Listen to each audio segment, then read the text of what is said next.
Olá, eu sou Celane Refosco e este é o programa Conexo.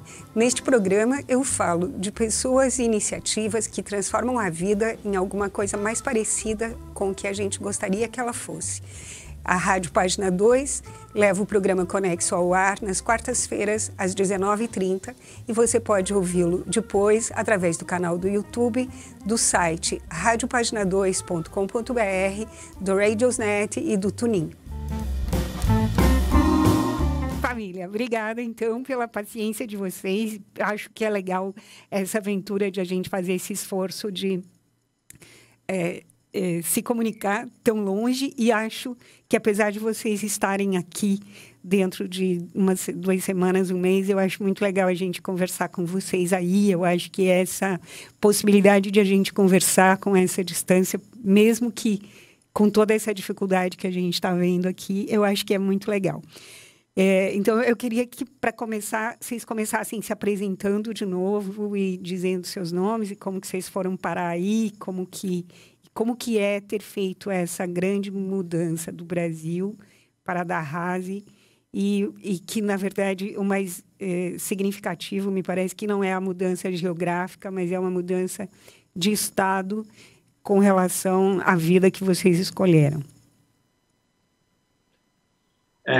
Escreveu bem. Você quer começar explicando? Não. Agora todas essa cara de uma fica aqui de agora. Acho melhor começar da metade. Começar da metade? E qual que é a metade, Lu? A metade eu acho que é de começar. Vou começar do começo. Então, começa do começo. Então, vou começar do começo. A gente veio para cá por causa do freedive, assim, essa foi o principal chamado, claro, que tinha. Aqui é um dos melhores lugares do mundo para fazer esse esporte. O freedive é basicamente um esporte relacionado à apneia, ou melhor, ele é a apneia quando você faz a suspensão da respiração, mas estando imerso em água, ou seja, quando você está mergulhando no mar, buscando ir mais fundo, ficar mais tempo, ir mais longe, submerso, como os mamíferos aquáticos fazem. E da primeira vez que eu entrei em contato com o freedive, eu me apaixonei, eu sabia que eu queria fazer isso de forma consistente alguma vez na vida, e esse chamado foi aumentando, porque eu não conseguia no meu dia a dia no Brasil, não conseguia fazer freedive nem de perto o quanto eu queria fazer. Tinha que ir para Floripa, de Pomerode, o tempo em Floripa não é tão estável, né? Entra um vento sul direto lá, e aí a gente sabe como é que é. E tinha que ir lá também pegar um barco, então era uma logística um pouco mais complicada. Conseguia fazer 2, a média, por aí. E aqui não, aqui a gente tem um negócio chamado Blue Hole, que é um buraco vertical de 90 e poucos metros na mesa de corais. Então é protegido de correnteza, a água aqui ela é quente o ano inteiro, a água é azul, azul, azul, azul. Depois a gente pode talvez colocar umas fotos aí ou videozinhos de mergulhos. A água aqui é totalmente transparente, 30 metros de visibilidade direta. E aqui virou então uma meca do freedive. É um lugar onde agora eu posso falar, se você quiser ir todos os dias fazer freedive, você vai fazer freedive todos os dias, porque não tem tempo ruim, não tem vento, não tem onda, é um paraíso. Vento, sim. Mas o vento está sempre protegido, né? Aí vai aquela ondinha lá e a gente se vira bem, né? Tranquilo. Só a boia que vai fazer. A boia fica fazendo assim.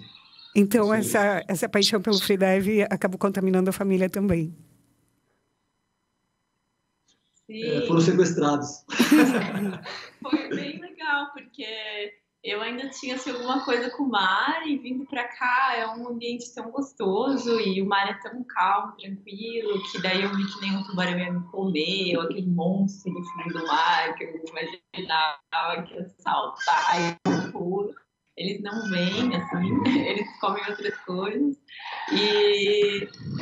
E aí a gente se descobriu no mar, assim, acho que daí todo mundo se descobriu um peixe também, sabe? Eu sou uma sereia. Uma sereia, a gente faz freedive todo mundo junto, é uma delícia, assim. A gente pega as nossas coisas e vai pro mar mergulhar, bem gostoso, assim. Que legal. E também esse conhecimento conhecimento do que existe, né, no mar, assim, que a gente começou a ver todos os tipos de peixe, qual era o horário que eles estavam lá, qual que eram mais perigosos. Então a gente se conectou de uma forma profunda, assim mesmo, de conhecer mais. Literalmente. E eu queria... É super bonita, assim, essa integração da família toda em torno de um desejo, né? Antes o Carlos utilizou a palavra talento, né? Um talento natural para isso, um talento para estar na água. É impressionante isso. Parece uma descoberta da sua própria natureza, né? E eu lembro de uma ocasião em que a gente tomou um banho de rio e também parecia que que estar naquela água fazia muito sentido, assim, era muito real para você. Eu queria que vocês contassem um pouco como que vocês organizaram essa decisão de seguir a própria natureza, né? E como que é fazer isso e falar, eu vou prestar atenção no que eu tenho vontade de fazer e no que me parece, no ambiente em que eu quero estar, esse ambiente aquático,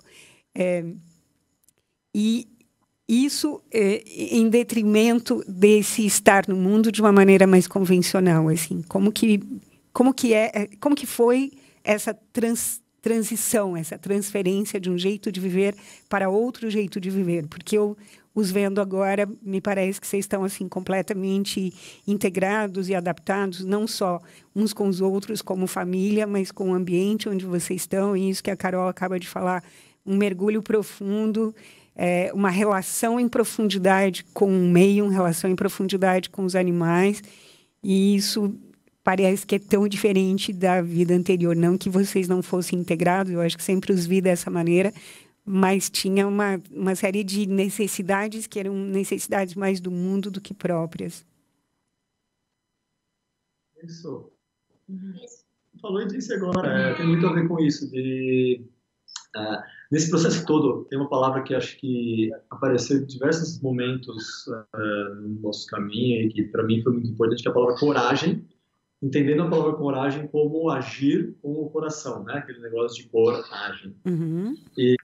E o agir com o coração, ele realmente vai agir para satisfazer aquilo que você acha que é importante para ti, e não o que a sociedade espera de você.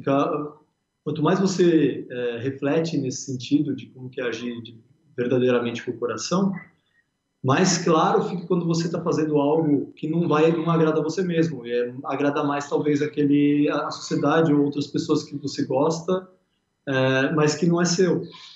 E então foi, vamos dizer assim, filtrando e destilando esse agir com o coração, a coragem, que foi ficando cada vez mais claro que esse seria um caminho que tinha tudo a ver.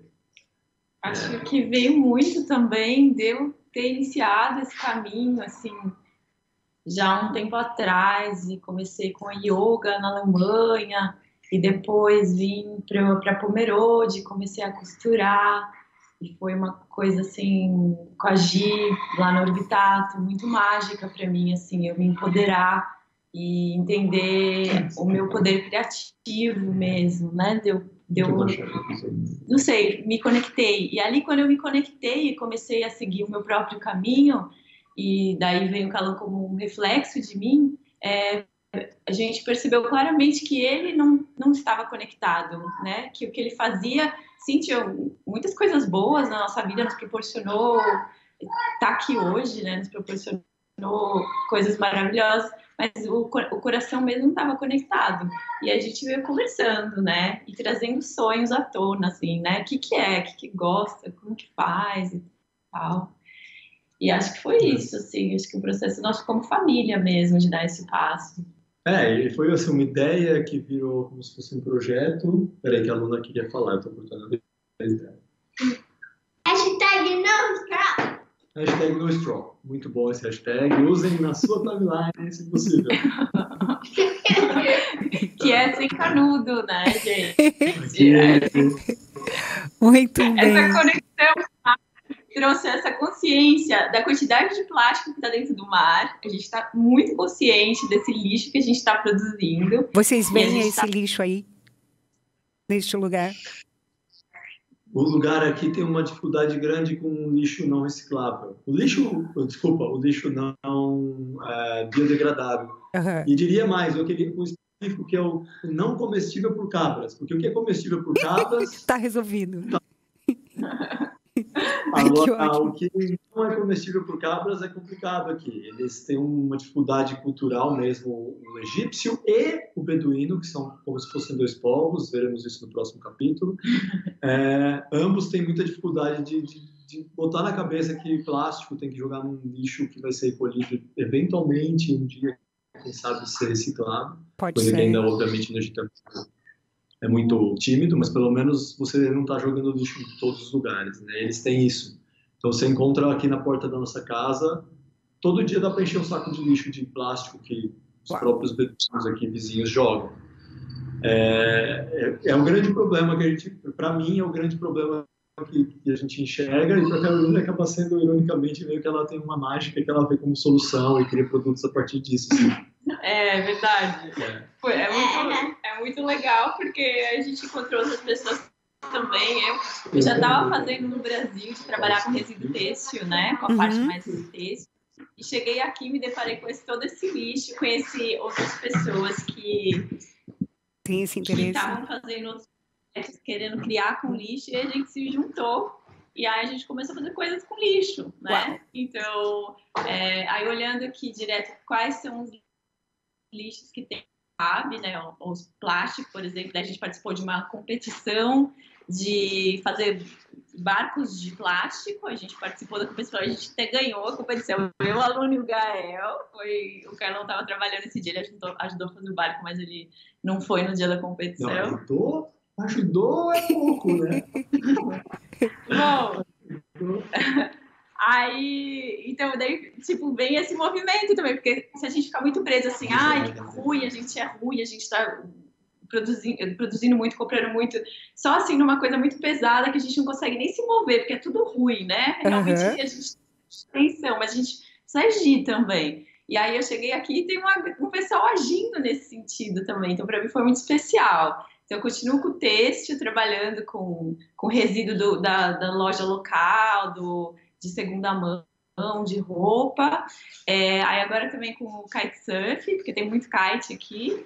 Aí eu tô fazendo coisas com kitesurf, eu fiz uma mochila pro Carlão. Esse aqui tá muito fresquinho para não mostrar, eu tô muito feliz, porque ela fez para mim, a gente para freediving precisa de uma mala grande para colocar nadadeira, a gente tem uma nadadeira grande. Uau. E aí eu tava usando uma que eu tinha no Brasil, que tava chegando no fim dos dias dela, coitada.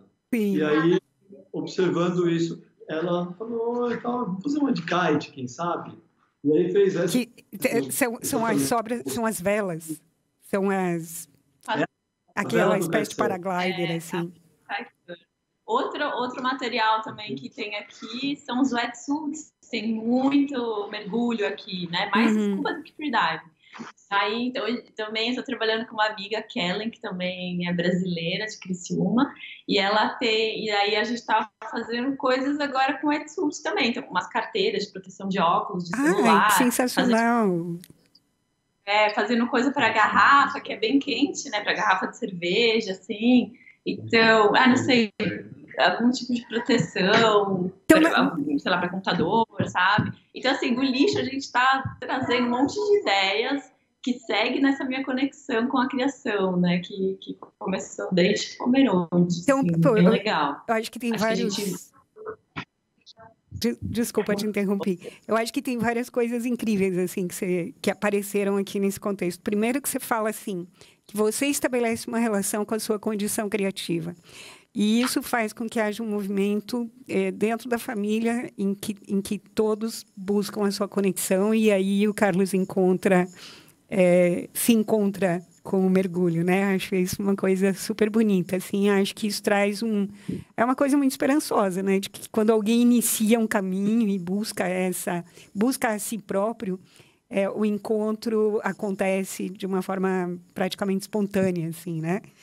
E aí eu acho que tem toda assim, toda uma coisa de que você se preparou para um dia, talvez, não sei se não era tomar a frente, mas era tomar o seu lugar no cuidado com a família. Eu lembro de você falando isso muitas vezes. E você está, de fato, fazendo isso, né? Então, talvez não fosse um projeto no sentido muito estrito, mas era um preparar-se de uma maneira bastante ativa, apesar de espontânea, para o momento. E esse momento está acontecendo, e é muito bonito isso. É verdade. Estamos aqui agora, vivendo o sonho do Carlão, né? Que no final misturou o sonho, e aí agora é o nosso sonho junto. Acho que é isso, bem forte pra gente. Bem bonito. E essa, né, quando você fala assim, a gente tira coisas do lixo, na verdade você está entendendo materiais e está pesquisando materiais, né? Coisas que sobram de alguma maneira e que daí se transformam em outra. Então, é uma pesquisa continuada, assim. Sim, uma perspectiva diferente. O lixo deixou de ser lixo, na verdade, né? O lixo pode ser qualquer coisa, né? A gente olha agora com outro olhar. Esse lixo é muito valioso. A gente tem um grupo que se encontra para fazer projetos de lixo e é Trash to Treasure, que é o lixo se torna um tesouro. Né? É legal. Acabou a bateria. Ixi, de novo? Não. Ou foi outra câmera, não tem problema, não vai atrapalhar a gente. Tá bom. Estou explicando para a aluna. A aluna estava aqui no queria background.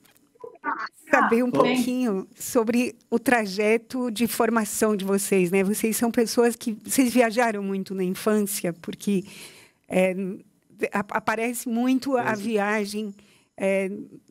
Quando vocês falam, tem várias viagens sendo citadas. Então, como que vocês aprenderam a viajar? Como que vocês viraram uma família viajante? Porque isso parece que as crianças são uma razão de desencorajar as pessoas a viajarem. Sempre parece assim, vai ser muito difícil, se ficar doente, se tiver dor de garganta, sei lá, assim, as pessoas, em geral, traçam uma linha de impossibilidade de mudanças tão grandes ou de viagens tão frequentes ou para lugares tão diferentes. Eu lembro de pensar no Egito como um lugar que talvez não seja tão afável para mulheres ou que tenha uma série de dificuldades. Pelo contrário, vocês vão para isso e vão com as crianças. Então, como que vocês começaram essa natureza viajante?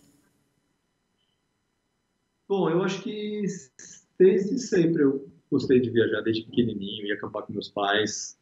Eu me lembro de gostar daquela experiência de contato com a natureza, de conhecer como é viver com um nível de conforto menor por alguns dias. Uhum. E gostei e continuei acampando ao longo da minha vida. E a gente sempre acampou antes das crianças chegarem, sempre curtiu viagens assim. Nunca a gente deixava de viajar, não vamos, porque agora tem as crianças, a gente tem que ficar em hotel. E aí a gente não tem dinheiro. Uhum. Não, a gente dá um jeito de diminuir o conforto para possibilitar a viagem, né? Na verdade, diminuir o conforto também é uma perspectiva diferente, né? Assim, a gente começou a olhar que a gente gostava muito de estar bem dentro da natureza. E acampar nos proporcionava colocar nossa barraquinha bem lá mesmo, lá no meio, né? Então, você escutar os sons e estar realmente dentro. Então, acho que foi, né, menos em relação ao dinheiro, assim, mas mais uma vontade que veio de estar mais conectado no natural mesmo, de enxergar que a gente não precisava de tanta coisa. A gente preferia tomar um banho de rio do que tomar um banho de piscina, sabe? Então,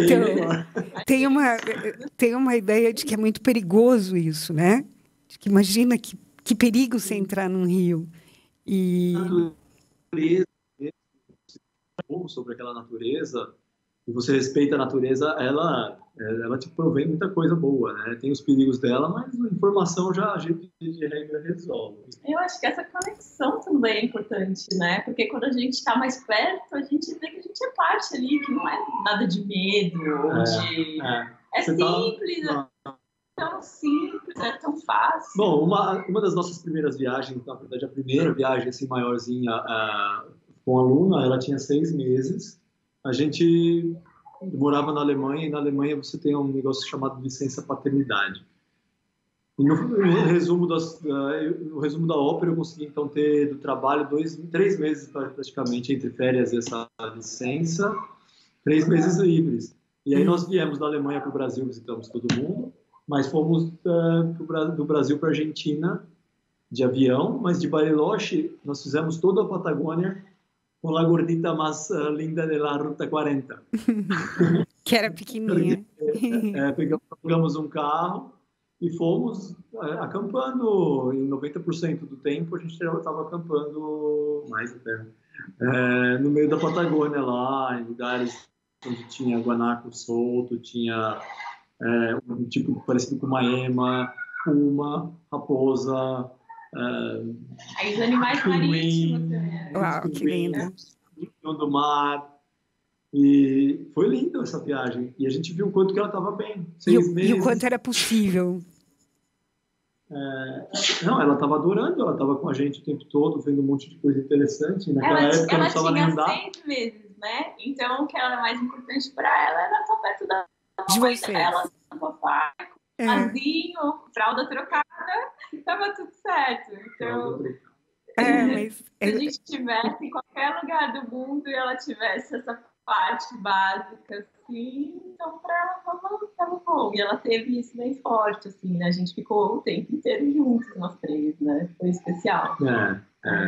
E acho que assim, estava gêmeo, porque a família dela adora viajar. Minha família adora viajar.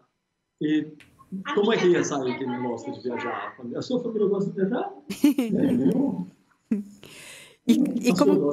E como que vocês pensam isso agora, das crianças grandes, assim, um pouco grandes? A Luna já está, né, fazendo sua própria campanha, assim, com a hashtag e tudo. Como que vocês veem essa questão da formação deles em relação à formação escolar, que seria um outro questionamento, né, muito frequente? A gente tem isso, sim, a gente teve dificuldade também em confrontar isso, de a gente ficar preso mais assim, ao sistema tradicional, mesmo que aquele que você garante que vai seguir um currículo, pelo menos conforme os governos pedem, ou indicam.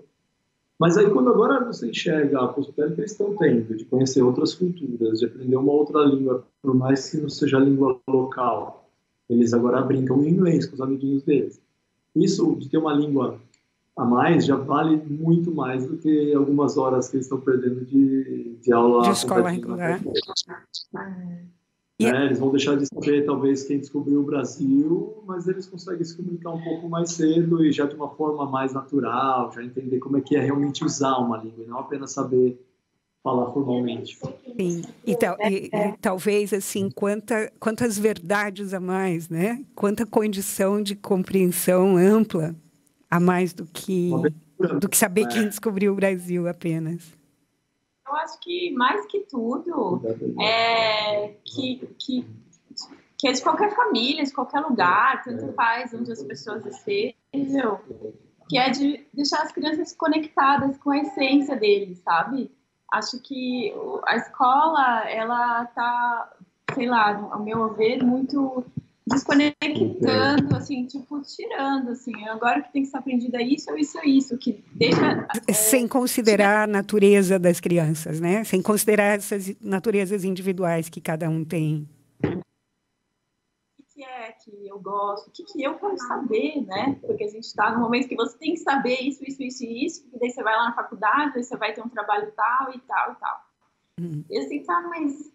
A gente percebeu agora que não, a gente seguiu todo esse caminho ali, mas chegou uma hora que ainda faltava coisa. A gente foi lá e fez toda a receita do bolo, mas chegou no final e ainda não estava legal. Não, mas eu não vejo assim. Eu não vejo como tinha que no final.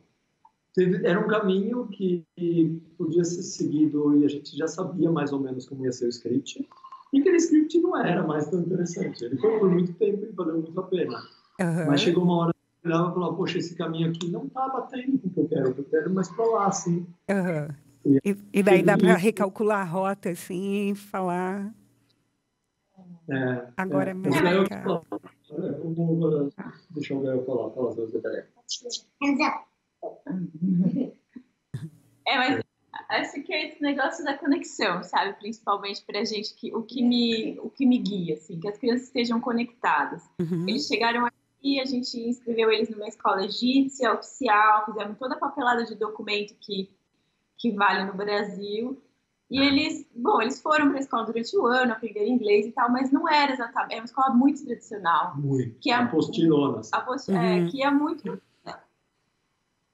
contra o que a gente realmente estava vivendo, que era sair desse sistema, sabe? Certo. Aí agora a gente tem uma escola que é um homeschooling, que é uma mulher, que é uma professora, ela dá aula para o filho dela em casa, só que tinham mais pais, se juntaram, tem uma escola que tem 22 crianças, Uau. e, sei lá, 4, 5 professores, assim, de diferentes áreas, que todos os dias eles têm artes, que eles vão para a montanha, que eles têm culinária, eles têm matemática e inglês também, mas eles têm coisas que conectam mais eles com eles mesmos, certo? E com a vida real também, né? Escola oficial.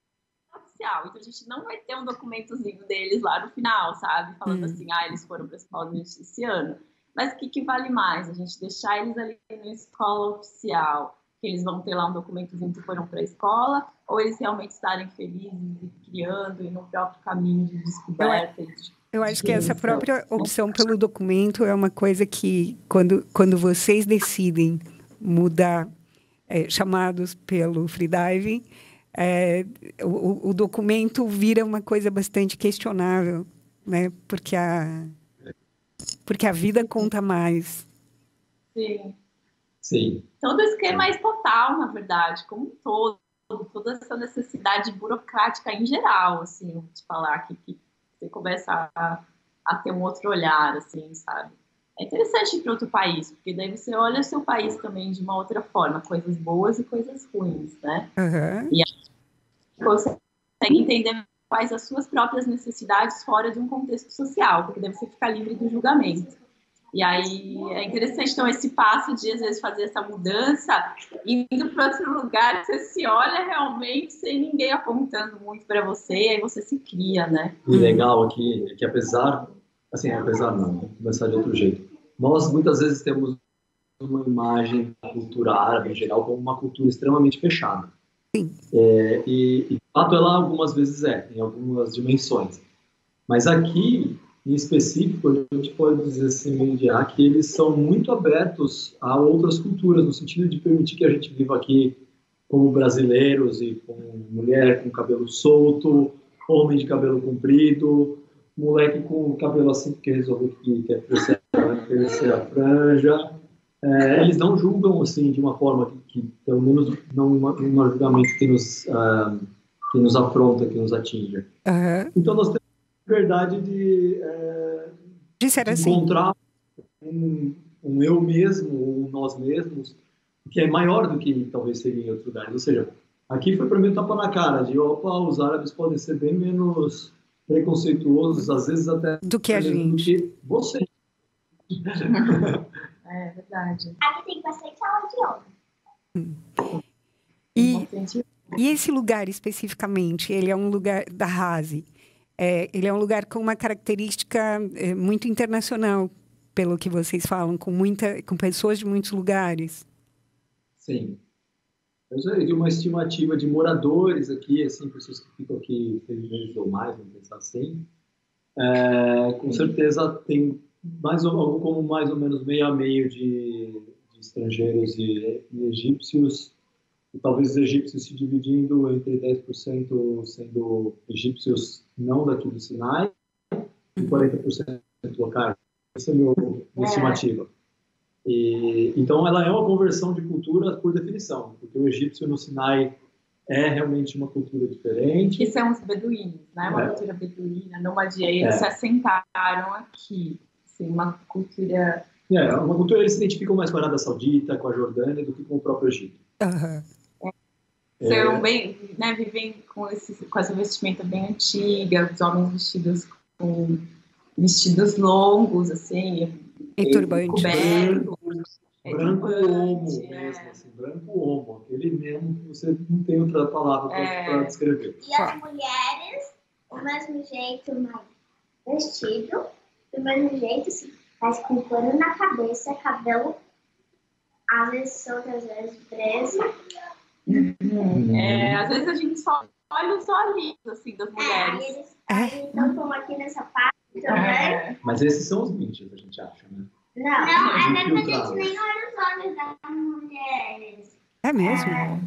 Tem uns que tem uns coisinhos bem transparentes, assim, que dá pra ver através. Eu já vi uma assim. Não, tem umas que tem uma preta, mas é mais transparente, que não dá de ver, só ela consegue ver. Aí ela fica... Tem de tudo. E do mesmo jeito que tem amigos nossos aí, que a gente mesmo sai andando de sunga e ou pequeno que vai pra praia, no meio da vizinhança, cruza com essas pessoas com essas vestimentas, cumprimenta e tá tudo em ordem. Passa por elas. Eles só acham estranho. Às vezes eles olham assim, Mas achar estranho é tranquilo, né? Achar estranho, eu acho que tá tudo certo. A questão é quando a gente age com esse... em relação a esse achar estranho, inibindo ele, né? E falando, isso não pode acontecer. E a gente está vendo muito isso recentemente aqui, assim. Eu acho que vocês saíram do Brasil no momento em que isso estava começando a crescer, né? A gente tem visto um pouquinho mais... quase, não sei, talvez quase uma inversão, assim. E vocês têm realmente mergulhado muito, feito esse desejo de mergulhar quase diariamente? Sim. Bom, para falar um pouco daqui, né, tem que falar um pouco também da parte que é difícil, porque para não parecer que é um sonho, assim, você vai lá, vai, faz, tá tudo certo. Quando chegamos, eu tinha um plano de fazer um curso que eu ainda precisava fazer, para então poder fazer o curso que eu efetivamente queria fazer, que era o curso para me tornar um instrutor. Mas ele furou o ouvido e demorou quase um mês. Não, 2 meses. 2 meses para sarar. Ou seja, o plano original era 5 meses aqui, Mas claro. para me tornar instrutor e ter um tempinho para conseguir dar aula e treinar para mim. Então, esse era o plano. Só que depois de 2 semanas, eu tive um problema no tímpano, eu estourei o tímpano. E tive que esperar, então, 2 meses para poder voltar a mergulhar. Ou seja, dos 5 meses, 2 meses e meio, tinham ido. E foi o momento, então, de falar assim, peraí, não. Quero, não vou desistir, porque deu um problema aqui, que é um problema até que grande, mas... Então, eu revisei o que aconteceu no mergulho, o que eu errei, pensando já no nível psicológico, porque o freedive, ele te leva para um estado de meditativo, em que a flora ali no teu mergulho é muito profundo mesmo, isso não é trocadilho barato. E o que aconteceu então foi que eu fiz esse trabalho e consegui descobrir, não, eu realmente quero descobrir o freedive, quero descobrir a mim mesmo, e esperei poder voltar a mergulhar. E aí eu consegui fazer o curso de instrutor, isso foi formalmente isso aconteceu no início de outubro. No início de outubro. E aí depois eu já fiz um outro curso de outro sistema, para ser instrutor em outro sistema, e aí as coisas começaram sim a acontecer. Devagar, com uma curva delas, elas começaram a acontecer. Então, aí eu consegui cada vez mais trabalho. Aí eu tive, por exemplo, a oportunidade de ser o safety diver, não tem uma palavra ainda para isso em português, mas um mergulhador de segurança, inclusive num campeonato onde houve uma quebra de recorde mundial. Então era eu lá que estava cuidando dos rapazes que estavam fazendo o recorde mundial. Legal. Aprendendo a ensinar, cada vez mais descobrindo como se ensina, como se conecta com as pessoas, para ter um coração, um instrutor, brincando de ser guia, treinando para mim mesmo, participando de competição. Aí sim as coisas começaram a acontecer, mas foi mesmo depois de uma grande crise que eu simplesmente vim para cá para mergulhar e não podia mergulhar. Mas respondendo mais especificamente a pergunta, exceto esses 2 meses, dá para dizer que eu mergulhei todo dia. Teve poucos dias que eu não mergulhei. São os que quando eu não estou treinando, não estou dando aula e não estou mergulhando, por exemplo, com as crianças ou por diversão própria. E galera, dá para ficar um pouquinho mais parado, senão aqui bagunça um pouco. Obrigado. Não tá falando nada, não? Eu posso Pode falar. Você quer falar? Não. Você quer perguntar alguma coisa para o Gael, Solane? Gael, eu queria saber, assim, você tem gostado muito de mergulhar aí? Você tem acompanhado seu pai nesses mergulhos? E você tem feito algumas aventuras sozinho? Sim, sim, a gente mais ou menos que acompanhou nosso pai em uma competição. Aham. Na competição. Depois eu mando a foto. Ah, legal. Mas pode acompanhar ele quando ele está treinando, porque pode ser perigoso se acontece alguma coisa com a gente, ninguém vê, porque todo mundo está prestando atenção na pessoa que está mergulhando abaixo. Muito Então, prudente. é muito difícil a gente ir junto, né? A gente não foi sozinho mergulhar, tipo, porque Sempre com um adulto, não vai né? achar isso. E é mesmo, nem eu vou sozinho, vocês que são dois cotonetes pequenos, eu vou sozinho. E Vocês estão fazendo aula de freedive agora. Agora a gente está fazendo aula de cuidado. que legal. Pro papai a gente tem que ter um dia bom. Eu fiz um preço especial para ele. Você me pagou quanto mesmo? Foi o valor que você me pagou também? 2 cristais, moeda de 10 centavos em dólares. 2 cristais e uma moeda de 10 centavos de dólar. Então, vocês são alunos do próprio pai, é isso? Na verdade, meus presentes de aniversário, a partir da idade que eu posso fazer cuidado, você vai... É, tipo, muito engraçado. É um monte de presente. AD2, AD3, AD4, AD5, AD Stroke.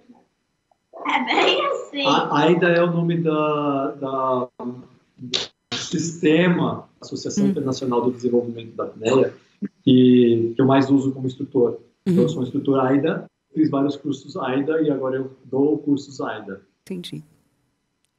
E aí, ele vai fazer isso como sendo meu presente de aniversário. Poxa, que presente legal.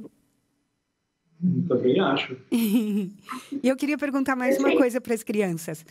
Vocês têm observado muito lixo, pelo que a gente estava falando antes, né? Muito plástico solto, etc. Vocês se preocupam com a consequência desse plástico jogado na natureza, especialmente no mar, que é esse ambiente tão lindo que vocês estão falando? Sim, a gente se preocupa bastante. A gente nem está usando mais canudinho. Poxa. Rapidinho. Você que está assistindo e ainda usa canudinho, repense, hein? E use aquela hashtag. E além de se preocupar, que coisas práticas vocês fazem para mudar isso de alguma maneira? Não usar canudinho, né? Uma delas. Quando a gente vai no restaurante, a gente fala para os homens bem assim. Não vamos usar canudinho, é ruim para o mundo. E a garota já prendeu o nariz dela. Por exemplo. E quando vai fazer compra, Gael, o que você leva? Você pega lá uma sacolinha? Uma mochila para eu não usar plastic bag. Sacola. Perfeito. Que bom, acho que a gente tem muito a aprender com as crianças também, né? Que tem essa atitude mais corajosa, como o Carlão falava no início. E eu queria perguntar para os pais agora uma coisa que é assim, vocês não foram desaconselhados pelo mundo corporativo, pelo mundo adulto, a fazer esse tipo de aventura que vocês estão fazendo? Teve de tudo que é tipo, assim, claro, é muito sair de uma área de segurança, né? Como assim, morar no Egito sem saber o que tem lá, como que as crianças vão ficar, né? Tudo isso. Mas a gente veio aberto também a ver o que era, e se fosse alguma coisa ruim, a gente não ficaria, né? A gente estava aberto, inclusive, a ir embora. Eu acho que sempre tem isso, né? Mesmo que você dê um passo, se você não gostar, você volta de novo. Então, é incrível isso.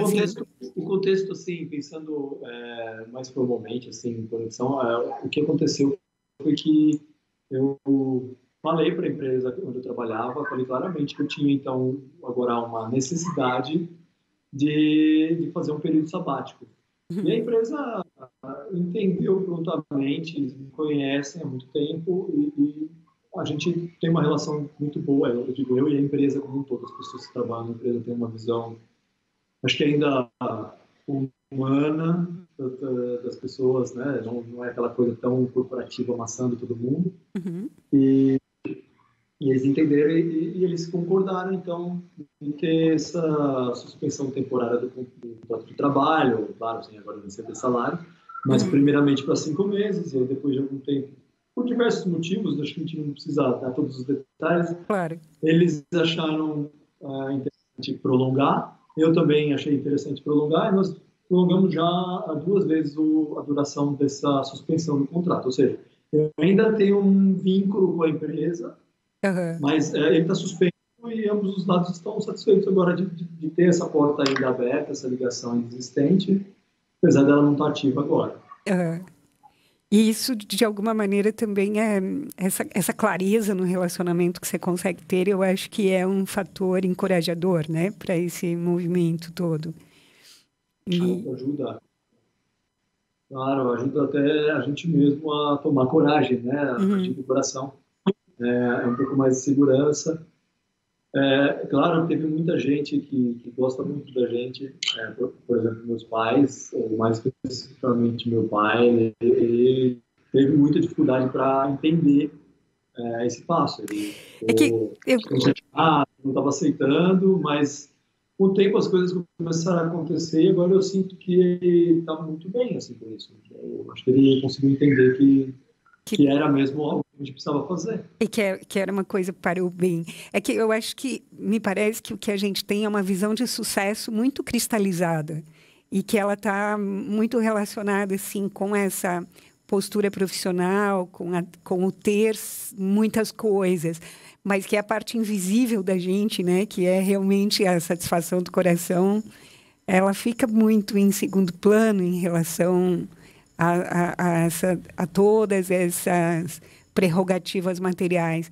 Então, me parece que isso que vocês estão protagonizando, digamos assim, é uma mudança muito grande desses valores que são bastante tangíveis para valores intangíveis e que são tão mais profundos e tão mais duradouros, que vão fazer a vida ter um sentido por tanto tempo, né? Pela experiência da vida em si. Acho que o que vocês estão fazendo é muito, não só corajoso, mas é como estar vivenciando um tempo novo, assim. Me parece que vocês estão muito no futuro, de certa forma. Uma coisa que assim, eu tenho da minha vida, uma frase que me acompanha sempre, é: a vida foi feita para ser vivida. Uhum. E isso, mais do que nunca, eu sinto aqui. A gente está vivendo a vida. Pode ser que a gente volte a ter um outro estilo mais tradicional algum dia. Tudo bem, a gente está vivendo a vida. Ela agora está assim, está um pouco imprevisível, mas ela está muito parecida com o que a gente sonhou mesmo, assim, de projetado. Assim. E então vamos lá, né? Vamos seguir. E eu acho que isso que você fala da vida como ela tem que ser vivida é uma coisa que eu falava outro dia. A vida é no dia a dia, né? E é nas coisas muito simplórias, assim, todos os dias a gente come, todos os dias a gente dorme, todos os dias a gente a gente satisfaz o bicho que a gente é, de certa forma, né? E o que eu penso que a gente vive na sociedade mais tradicional, nessa ideia mais tradicional de vida, é abrir mão dos dias a dias em prol de certos momentos da vida, assim, né? Começando pelo final de semana, que é sempre muito mais importante do que a própria semana, onde você trabalha, e daí no final de semana você tem um escape, com uma série de outros dias comemorativos que são elencados ao longo de períodos, né? Como, inclusive, as férias, que vão ser dias de satisfação e os outros devem ser dias de relação. Acho que a gente se perde nisso, né? A gente lá fica sobrevivendo com esse pouquinho ali, né? Um pouquinho de final de semana, sim, um pouquinho de uma viagem. Umas recompensinhas, assim, né? E aí você deixa de realmente viver o dia a dia, né? Que é o que de ter o prazer no dia a dia do que você é, do que você faz, né? De contato com a própria família. Eu acho Claro. muito incrível a chance de levá-los na água em uma terça-feira à tarde. Imagina. E a gente conseguir mergulhar, ver um pôr do sol juntos, sai da água, já está escuro, Que legal. brinca de jogar pedrinha na água. Isso é coisa que a gente está acostumado a conseguir fazer só nos tais dos finais de semana, e nos tais dos feriados e férias. E aqui não, isso acontece porque é o estilo de vida que a gente se propôs, não é que a gente é vagabundo agora. Muito pelo contrário. Agora a gente trabalha de um jeito que é muito mais braçal até, né? E as coisas são mais vivas. Mas muito mais integrado, né? Vocês a maneira como vocês vivem é muito diferente do que como os locais vivem, os beduínos que vocês falavam? Sim, isso sim. Eles têm, por exemplo, uma grande separação na cultura deles entre o convívio social de homens e mulheres. Ou seja, no final das contas, você nunca vê uma família brincando junto. Assim. Então, um pai, uma mãe, um ou dois filhos, não tem. São vários homens que se encontram para tomar um chá, são as mulheres que ficam em casa e se encontram na casa de uma delas para tomar um chá. Então, os homens mais numa cena comunitária, as mulheres mais nas casas, assim, mais escondidas, não sei se é a palavra. Então, por aí já começa que o estilo de vida deles é totalmente diferente do nosso. A gente não consegue fazer encaixamento. A gente vai de bando lá, né, nós quatro, ou pelo menos eu e a Carolina querendo estar junto, encontrando os amigos. Aí já acaba sendo muito diferente. Eles não fazem freedive, via de regra. É interessante ver isso. Eu achava que eles não são um povo que fazem isso naturalmente. E, bom, acho que é isso. Eles falam árabe, né, gente? Também. Eles falam uma língua que a gente não conseguiu ainda aprender. A gente fala oi, tchau, sei lá. Obrigado, de nada. A gente fala isso. Mas realmente é a dificuldade da língua. Também. Eu sempre levo o meu lixo para a vizinha aqui da frente. E aí elas sempre me convidam para um chá. E é um momento assim muito especial para mim, porque eu sento, elas ficam bastante no jardim sentadas com bastante mulheres, e eu fico lá, eu troco algumas palavras assim, como é seu nome, tudo bem, alguma coisa assim, né? Mas depois eu só fico olhando, observando e sentada, sem fazer nada. Assim. Uma atitude respeitosa, provavelmente. Não entendo o que elas falam mesmo, não tem muito o que fazer. É uma atitude de observar, porque não tem outra opção. Carol, Deixa eu me convidar, sabe? Elas sempre me convidam, mesmo que eu não fale nada. Que bom. É um tipo de ser recebido, né? Carol, com relação ao teu trabalho, assim, né? Quando a gente se conheceu, você estava se preparando e talvez se tivesse, assim, antes de mais nada, se conectando com você mesma, como você diz. E eu percebia na tua atitude sempre uma ideia de se preparar para talvez partilhar um pouco com o Carlos esse cuidado econômico da família. É isso que está acontecendo agora, assim, quando você trabalha também contribuindo economicamente com a família, nessa construção mais orgânica que a gente fala? Sim, tá rolando isso, sim. Foi legal que logo desde que eu cheguei, agora que eu tô mais produtiva, mais rolando o trabalho mesmo, né? Mas foi uma adaptação. Mas desde que eu cheguei, assim, logo 2 meses depois, eu achei uma loja aqui, que é uma loja de produtos feitos à mão. E é uma comunidade de mulheres. Tipo assim, sabe quando você acha um lugar e fala assim, nossa, não acredito, como assim? eu quero pôr as minhas coisas para vender. E eu cheguei lá para conversar, e a moça falou assim, nossa, a gente está precisando de alguém para trabalhar aqui com a gente. Ah, sabe? que incrível. Então, você queria, tô querendo você. Assim, foi lindo. Muito legal. Né? Eu lembro até quando ela me explicou no começo como funcionava, porque é um modelo ainda assim, você vai explicar melhor. Ele falou, não é possível, tem algum golpe aí, alguma coisa está errada, não é possível que seja assim tão bom. É um coletivo muito simples, assim, sabe? Anotado à mão, mas clara, porque a criadora original nem mora mais aqui. Então, mulheres vão chegando, não só mulheres, eu acredito que também podem receber homens, mas até agora só foram mulheres. vão chegando e passando, né, trabalhando, trazendo trabalhos, de vários tipos de arte, tudo feito à mão, e a pessoa vai embora, ela vai embora, e se entra, chega mais uma nova pessoa, chega uma nova pessoa, então não tem um dono, né? É um lugar que traz as pérolas, se chama Lolo, o lugar, que em árabe significa pérola, traz as pérolas do lugar daqui da cidade para esse lugar para serem vendidas, certo? Nossa, Então é um lugar muito especial, assim, de cara, assim, eu nem acreditei que era para mim, mas era para mim mesmo. é impressionante isso, porque parece muito simples, né? Isso que o Carlão falou, onde está a parte que não funciona disso? E é tão orgânico, e é o que pode ser tão eficiente, me parece. É super simples. E o que aconteceu nessa situação? Eu me senti praticamente obrigada a ser criativa, porque eu trabalho uma vez por semana, a gente se reveza no trabalho também, então eu só vou uma vez por semana trabalhar. Então eu tenho uma semana inteira para criar e trazer alguma coisa que eu vendo, e o valor é totalmente meu do que eu vendo, porque eu trabalho um dia por semana lá, né?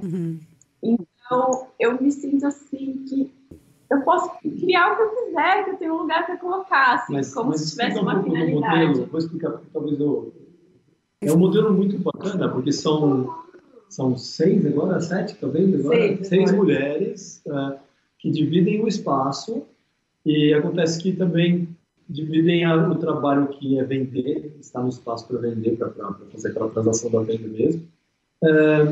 E é isso, todo o dinheiro que entra, então, por exemplo, foi comprada uma peça da Carolina como turista, mas a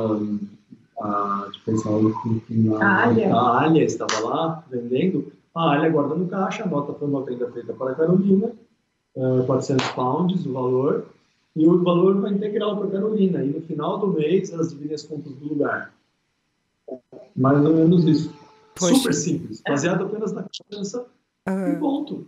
O custo transacional aqui, entre formalizações e outras coisas que a gente vê como necessário, para perto de zero. Incrível. É um exercício de confiança, né? É super fácil. Vou falar assim que é lindo, fácil, funciona, é super bom.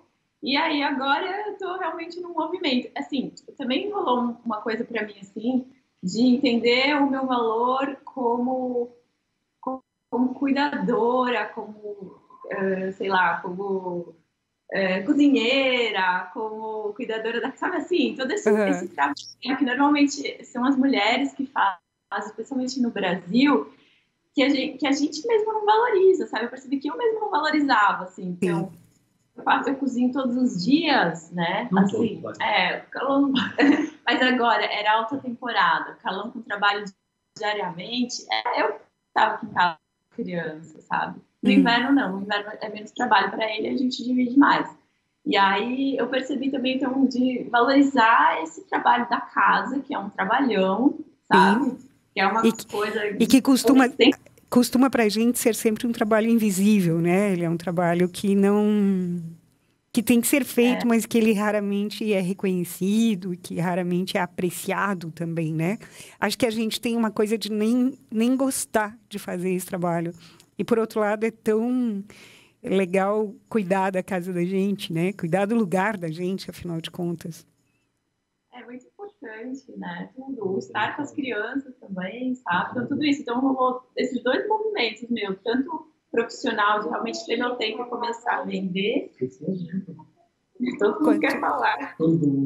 Mas como esse trabalho de reconhecimento do meu trabalho em casa também. Então, esses dois lados, assim, para mim, estão bem fortes. E do meu também, para falar a verdade. Porque antes a gente vivia no Brasil, a condição era um pouco melhor. E a gente tinha uma, assim, em termos de grana, entrando por mês garantido, dava para ter um empregado. Aqui a gente não cogita ter um empregado. Sim. E, então, eu fazia muito menos. Eu ia fazer menos, mas eu fazia muito menos do que eu faço aqui. Aqui não. Aqui a gente cuida da casa. Mas alguma coisa não sabe o que fazer, faz alguma coisa para casa que não vai se arrepender.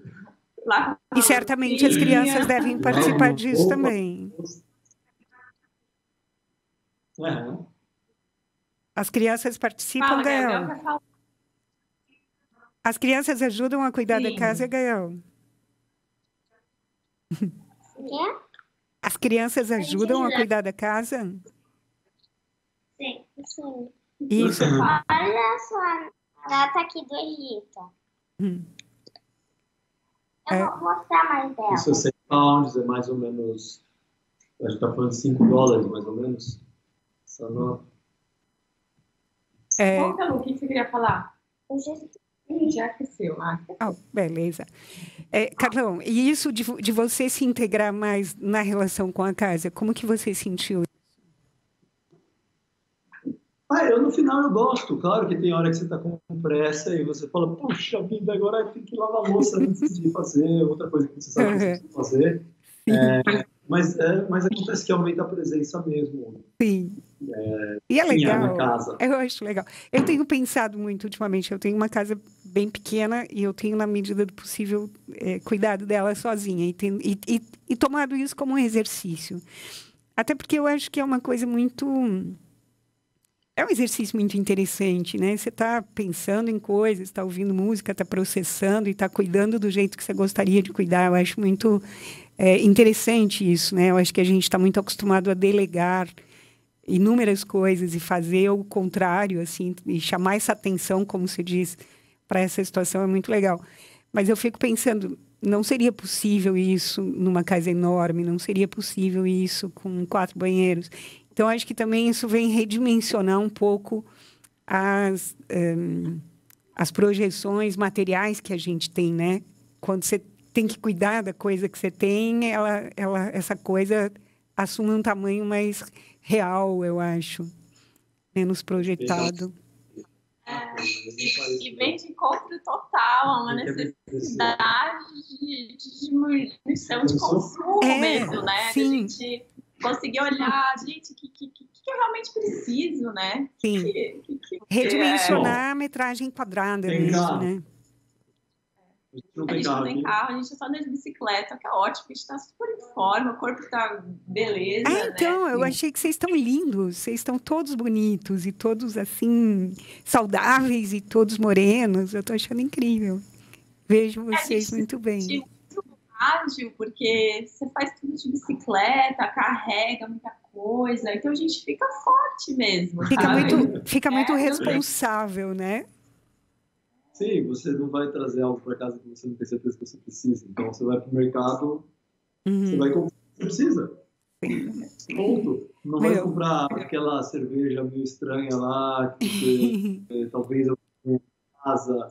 E talvez a pessoa, vai querer cerveja. Você não leva a cerveja. Entendi. Eu acho que isso é muito interessante, assim. A coisa vem para uma proporção mais da vida, assim, né? Uma proporção mais real. Eu fiquei muito curiosa agora com relação à comida. Mudou muito isso para vocês? Os hábitos alimentares e, enfim, a forma de se alimentar? Aí os alimentos são muito diferentes? Muito. Para mim, eu tinha um hábito de quem trabalha e tem um horário de almoço. Todo dia eu tinha a chance de eu comer na cantina da empresa, onde a comida era boa, com salada, com 2 opções, geralmente de proteína, feijão, arroz. Então, fazer aquele pratãozão bonito de feijão, arroz com uma carne, uma coisa parecida, e uma salada também junto. E chega aqui, a carne ela é complicada de se conseguir. Ela não tem uma qualidade muito boa, o preço dela perante as outras coisas é muito alto. Então, meu consumo de carne caiu para menos de 1/10 do que eu comia no Brasil. Poxa. Em compensação, aqui você tem falafel, você tem baba ganoush, você tem muitas comidas locais aqui que são gostosas. Só que, vamos dizer assim, o número de opções é muito mais limitado também. Mas é uma comida assim. Legal. Aí a gente cozinha em casa, né? Então, quando você cozinha em casa, você cozinha aqui em qualquer lugar. A gente trocou o feijão pela lentilha. Aqui também tem o feijão, a gente prefere a lentilha. Tá muito quente assim. Também, tá, né? Assim, então a gente come arroz, lentilha, salada. Que beleza. Aí, carne aqui em casa não faz, então, ou ovo, ou um hummus, ou alguma coisa de proteína. Alguma coisa diferente. Que bonito.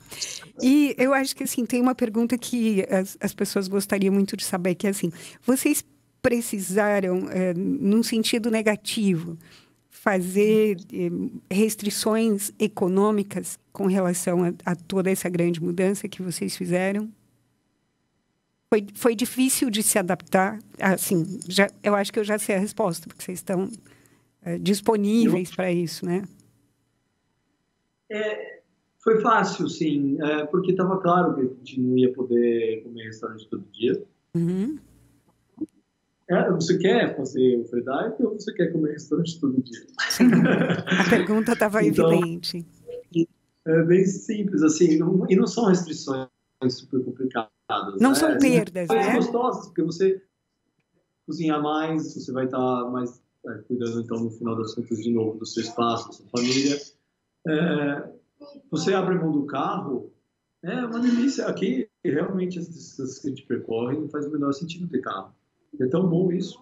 Legal. Então, foram restrições naturais de se adaptar, porque elas são, às vezes, impostas pelo lugar. Então, por exemplo, viver em São Paulo, sem carro, de acordo com os que você vai fazer todo dia, é muito difícil. Ou mais fácil, se você usar o metrô, depende da pessoa. Sim, claro. Eu acho que, assim, tudo é uma questão de disposição, né? Mas eu penso que a primeira percepção das pessoas é com relação à perda do que você tem, né? E quando vocês descrevem isso, sobretudo, assistir aos pôres do sol jogando pedrinha na água com a família toda junta, eu acho isso um ganho tão sensacional, tão incomensurável, né? Frente à coisa que você deixa de ter, que é maravilhoso. Não, eu por exemplo, quando você estava no processo ali de a gente, então, preparar mesmo para vir, e aí o dia que eu pensei assim, puxa, mas lá eu não vou ter, eu tinha um carro da empresa, pelo meu cargo eu tinha direito a ter um carro que era da empresa, leasing, mas quem usava era eu no dia a dia. E aí eu falei, puxa, mas eu não vou ter mais um carro, né? Meu Deus, e agora? Essa pergunta chegou a subir. Mas aí agora, tudo bem, né? Que legal. Quantas outras coisas se tem?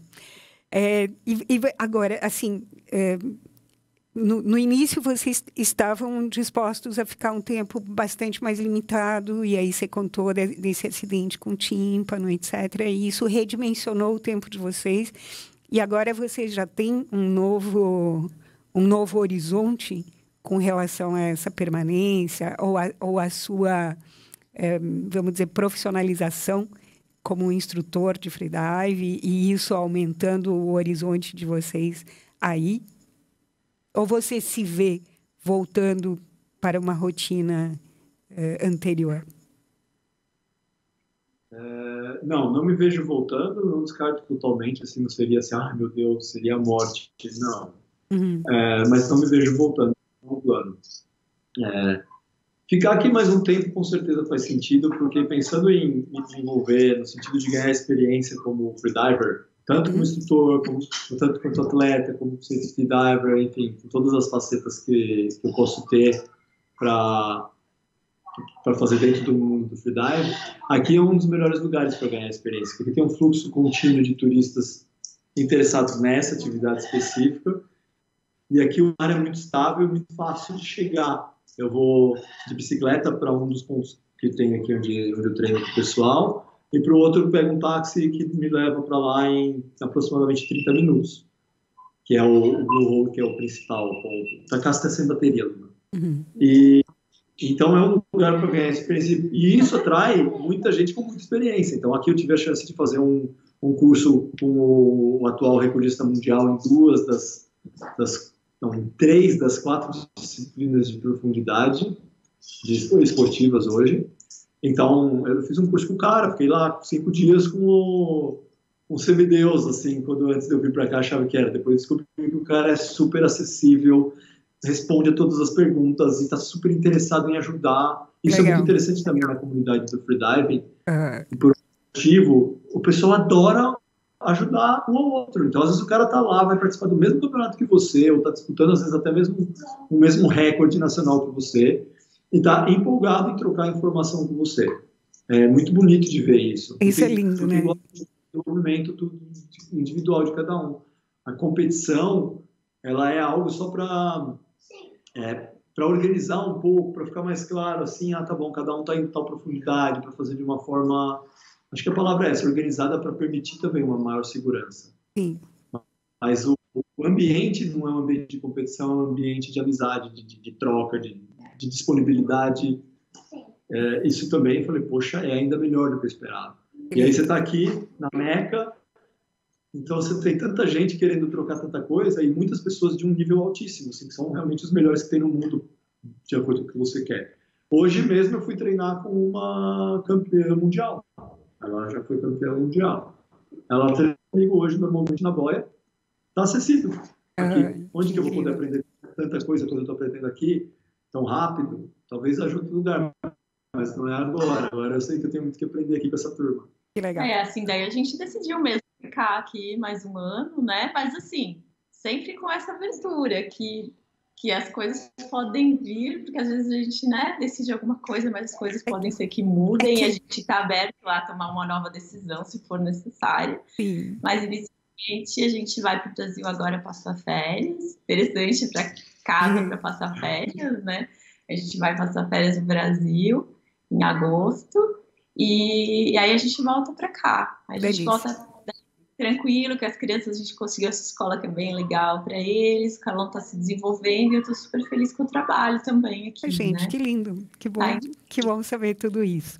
Queria que vocês contassem, para a gente finalizar, o que vocês acham que foi o maior ganho dessa decisão de encontrar a sua natureza e vivê-la? Para mim, com certeza, abrir ou mostrar para as crianças que o caminho é aberto. Mostrar para eles que não há um caminho para definir o que você tem que fazer para ter sucesso.